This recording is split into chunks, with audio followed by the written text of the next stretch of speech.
há milhões e milhões e milhões de brasileiros que defendem um homem que defende a tortura. E nós tratamos desse fato como se ele fosse um fato corriqueiro da nossa vida democrática. É bom lembrar que Sérgio Moro foi ministro da Justiça de um regime fascista.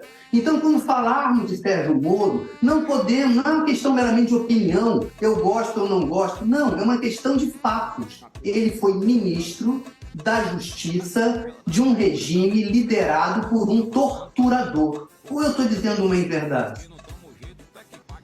Jair Bolsonaro que ele era um torturador, literalmente, acho que não, Pedro. Ele era um apoiador da tortura, ele deu diversas declarações nesse sentido, mas acho que não consta que ele tenha torturado ninguém pessoalmente.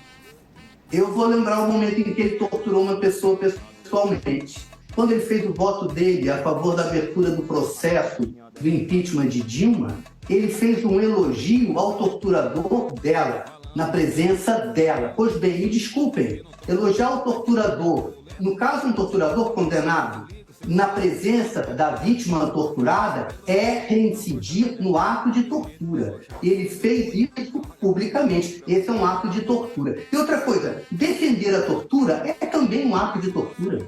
Então ele é um torturador. E Sérgio Moro serviu ao torturador. E, no entanto, nós estamos discutindo aqui se Lula falou, se Sérgio Moro, isso e aquilo, como se Sérgio Moro fosse uma pessoa que merecesse o nosso respeito. Me desculpem, Sérgio Moro é uma pessoa desprezível, não é uma questão de opinião. Ele foi ministro da Justiça do governo de um torturador.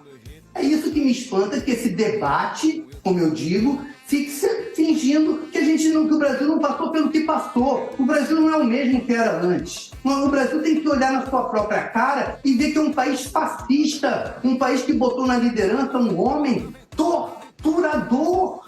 Não podemos estar fingindo que isso não aconteceu, que é uma questão de opinião, que é uma questão de gosto. Ah, você gosta de Sérgio Moro, eu não gosto de Sérgio Moro. Não é, eu não gosto nem tanto assim de Lula. Se que o Bolsonaro... Não é disso que se trata. É outra história, amigos. Jair Bolsonaro era presidente da República, eleito por um segmento da população brasileira.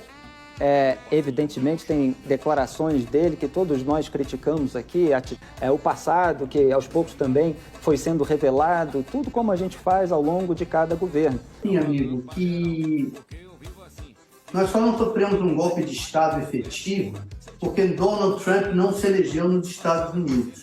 Eu acho que se o Trump tivesse se reeleito, muito provavelmente ele apoiaria um golpe de Estado no Brasil, e o grupo desse Jair Bolsonaro e as pessoas em torno dele, eles não têm nenhuma timidez em dar um golpe de Estado aqui no Brasil. E eu vejo essa nossa conversa aqui, que é uma conversa que a gente humanamente tenta descontrair, porque ninguém aguenta ficar tão preocupado e tão sério o tempo todo, mas eu sinceramente não tenho vontade nenhuma de me descontrair quando o assunto é esse.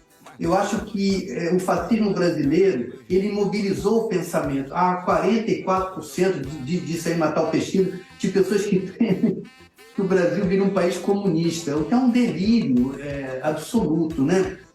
E, na minha visão, uma das coisas que fez o pensamento ficar imobilizado é a ausência de uma sincera dialética no jornalismo, entende? Por isso que eu insisto nesse ponto. Nenhum capitalista que investe na venda de informação paga para ouvir o que não quer. Nós jornalistas, aqui eu estou sendo irônico, eu não sou jornalista, temos que botar na mesa do público a opressão que nós sofremos dos nossos empregadores. Nós não temos total liberdade. Eu vou falar de mim. Na TV Globo, quando eu trabalhei, eu habitei a interseção ideológica possível entre eu e os interesses da TV Globo. Mas eu não sou jornalista. A minha matéria-prima não são fatos, são invenções. Talvez seja mais fácil para mim dialogar com os interesses do vendedor do meu trabalho do que para vocês, jornalistas. E eu pergunto a vocês são pessoas livres? Vocês, quando vão trabalhar, vocês sentem alguma pressão do interesse do capitalista que emprega vocês? Olha, está na hora da entrevista, o ministro chefe da SECOM, Paulo Pimenta, está no ar aqui com a gente. Houve um pequeno atraso aí para começar essa entrevista, agora ele está disponível.